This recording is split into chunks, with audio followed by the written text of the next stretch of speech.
Okay, so we've essentially been doing PEMDAS with a lot of variable terms, so that's why we incorporate what's called the exponent laws. We've talked about adding and subtracting, which is the only time you can do that is when they have the same variable terms, the last name, and product rule, which means anytime you see multiplication, whether by the dot, the parentheses by the parentheses, that kind of thing, you multiply your coefficients, add your exponents. And then we talked about the power rule. This is whenever you have an exponent outside the parentheses that distributes and multiplies times the exponents inside the parentheses. And that can be a little tricky when it comes to the coefficient, but of course we talked about it. Then we talk about quotient rule. So technically, if we follow PEMDAS, you do the power rule first, and then multiply, divide, and then add, subtract. But the reason why we couldn't talk about quotient rule right after product rule is because the power rule is kind of embedded into product rule more than quotient. So here's quotient rule. Quotient rule is whenever you see division, or they're going to use a fraction, more or less, to determine quotient rule. The difference is you want to simplify your coefficients, which ultimately means divide, but more than likely, if it's a fraction, you want to have your answer as a fraction. So simplify your coefficients, and you are going to subtract your exponents. So it's like the opposite of product rule. Product, you multiply your coefficients, add your exponents. Quotient rule is you simplify or divide your coefficients and then subtract your exponents. So relatively easy. So if I look at number 1, my invisible coefficients are 1 and 1. Well, 1 over 1 is just 1. And if I look at my exponents, 5 minus 3 is just 2, so it's x squared. If I look at number 2, 8 minus 3 is 5, so k to the 5th power. If I look at 3, and we're going to put a star next to it, technically, we're going to talk about this rule more specifically tomorrow, called the 0 rule. But if I look at it, if I follow the quotient rule, what's 3 minus 3? Well, that equals 0. And something to the 0 power, which you don't see very often, is actually equal to 1. Now, where this comes from is, think back to your division just overall. What is anything divided by itself? 10 divided by 2, 100 divided by 100, m divided by m is the same thing as saying 1. So that's where the 0 term comes from, which we'll talk about in more in depth tomorrow. If I look at number 4, when I talk about multivariables, you do one variable at a time alphabetically. So how many a's would you end up with? Well, 6 minus 2 is to the 4th power. How many b's would you end up with? 4 minus 3 is to the 1 power. But of course, when you see your answer, you're not going to see to the 1 power. You're just going to see b. Now we'll talk about coefficients. This is where it gets dicey. You do not subtract your coefficients. You simplify your coefficients, divide them. Well, what's 6 divided by 2? That is 3. How many x's would you end up with? 1. 4 minus 3. 14 divided by 7 is 2. How many x's? Just 1. How many y's? Just 1. If I look at number 7, negative 36 divided by 4 is negative 9. A's, this is where that 0 term comes from. Well, a over a simplifies, cancels out, which is essentially just 1. And 1 times negative 9 is just negative 9. B is squared. So just be mindful. This is technically our 0 term or 0 rule, but you're kind of seeing it for tomorrow. It takes care of itself. Anything divided by itself is just 1, which we don't write. Number 8, negative 15 divided by negative 3 is positive 5. I would have 1x, y's would be 2, and since I only have the z remaining in the numerator, it's just z. Now this is where kids get confused. Number 9, it's not 8 divided by 4, it's 4 over 8, which simplifies to a half. A lot of people think that it's just 2, but it's 4 over 8, which simplifies to 1/2. And then I would have n to the 4th power because 5 minus 1. Same thing here. 36 over 54 it's not 54 divided by 36. 36 divided by 54 simplifies because I don't want the decimal. And again, you can use your calculator for this to do 36 over 54 and hit enter. Let's see, 9 goes into both. So it would be, it would be 4 over 6, which actually simplifies to 2/3. How many x's? 6, because 9 minus 3. Y's would be 3, because 5 minus 2. Now, this is where we put it all together. So if we follow PEMDAS, we got to take care of the power rule first, which means if you have a number outside the parentheses, distribute it in. Then you take care of multiplying, dividing, and that can be kind of flip-flop. It kind of just depends on the question, which order you do it in, which we'll talk about. Then you add or subtract, okay? So if I look at number 11, Is there anywhere in the problem where you see an exponent outside the parentheses that needs to be distributed? Well, that applies to the numerator. But remember here, it distributes to the exponents inside the parentheses. So that invisible 1 there, it's not 3 times 2, it's 3 to the second power, which 3 to the second power is 9. And then you would have 5 times 2, which is 10x to the 10th power. Now, since there's no more, I'm going to copy and paste the 27x to the third. And then this is just your quotient rule. 9 over 27 simplifies to 1 over 3. And then I would have 10 minus 3, which is 7. So 1/3 x to the 7th power. If I look at number 12, I'm going to distribute the 3 to the exponents inside the parentheses. So it's not 2 times 3, it's 2 to the 3rd power, which is 8. There would be 6 a's because 2 times 3, and there would be 12 b's because 4 times 3. Since there's no more power remaining, I'm going to bring down, copy and paste what's there. So then I'm left with the quotient rule. 8 over 4 simplifies to 2.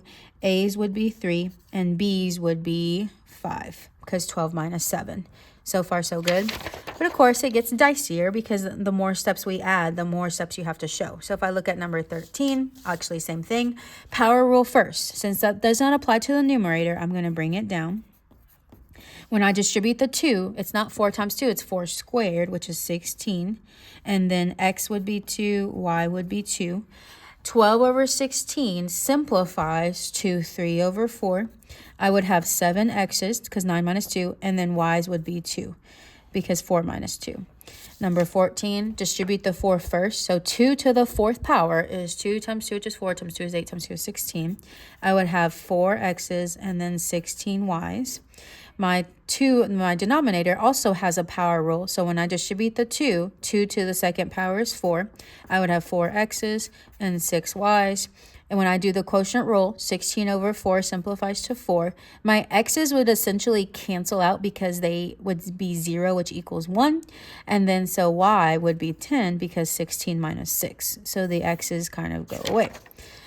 Look at number 15. So this is the first time we've seen this, where yes, you have quotient, but that power rule outside gets distributed to everything on the inside.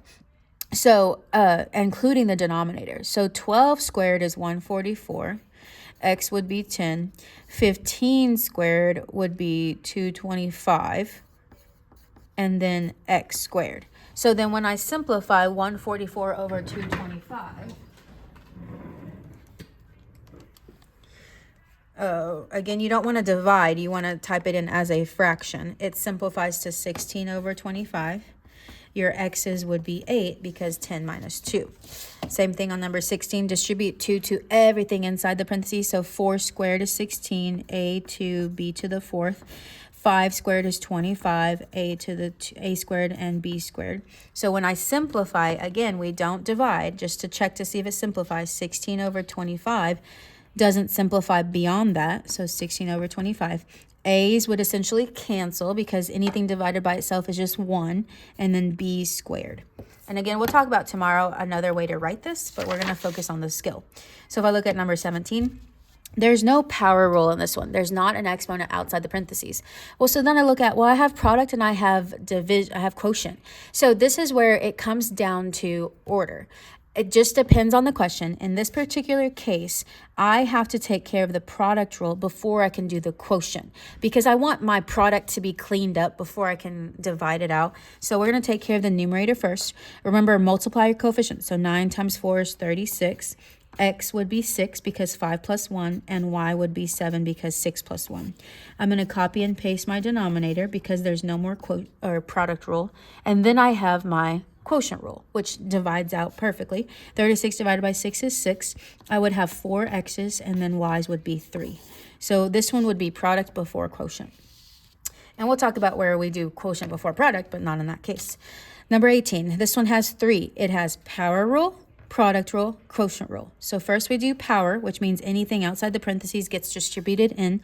10 squared is 100. A would be 2, B would be 2. And then since there's no more power, I'm going to copy and paste everything down. Until you get really good at this, do not skip steps. So then again, I look at number 17 as reference. I have to take care of the product first before I can do the quotient rule. So 100 times 2 is 200. A would be 6 because 4 plus 2, and B would be 5 because 3 plus 2. I'm going to copy and paste my denominator and do the quotient rule. 200 over 4 is 50. A's would be 1 and B would be 4. So that's my final answer. Now let's put it all together where it has power, product, quotient, and addition, subtraction, or some of each. So if I look at number 19, power first. Is there anywhere in the problem where you see an exponent outside the parentheses that gets distributed in? No. So then I move on to my next step, product and quotient. In this case, I want to do the product first. 8 times negative 3 is negative 24. C would be 5 because 1 plus 4. D would be 3 because it's by itself. I'm going to copy and paste everything else because there's no more product rule left. And before I can add or subtract, that's the last step, I got to do the quotient rule. Negative 24 divided by 6 is negative 4. C would be 3 and D would be 2. And I'm going to copy and paste the last piece remaining. And then remember, the only time I can add or subtract is whenever they have the same last name, the same variable term, which they do. So negative 4 minus 9 is negative 13. But the last name remains the same, so don't add your exponents. It's just C to the third power D squared. Look at number 20, power rule first. So I'm going to distribute the 2. Negative 6 squared is positive 36. X would be 8 because 4 times 2. Y would be 12 because 6 times 2. In the denominator, I'm going to distribute the 2 as well. Negative 3 squared is 9. X would be 6. Y would be 10. And then minus 7x squared, y squared. Now I'm going to do the quotient rule before I can subtract. 36 over 9 is 4. X would be 2. Y would be 2 as well. I'm going to copy and paste that subtraction. 4 minus 7 is negative 3. And since they do have the last name, that's why I could do that. But I have to remain the same last name. So don't do anything to the exponents when you're adding or subtracting. Tomorrow is kind of our floater rules, which I just call them that because they kind of just happen nonchalantly in the problem. And then we talk about putting it all together. So tomorrow and the next day is going to be a mixed day of everything we've learned.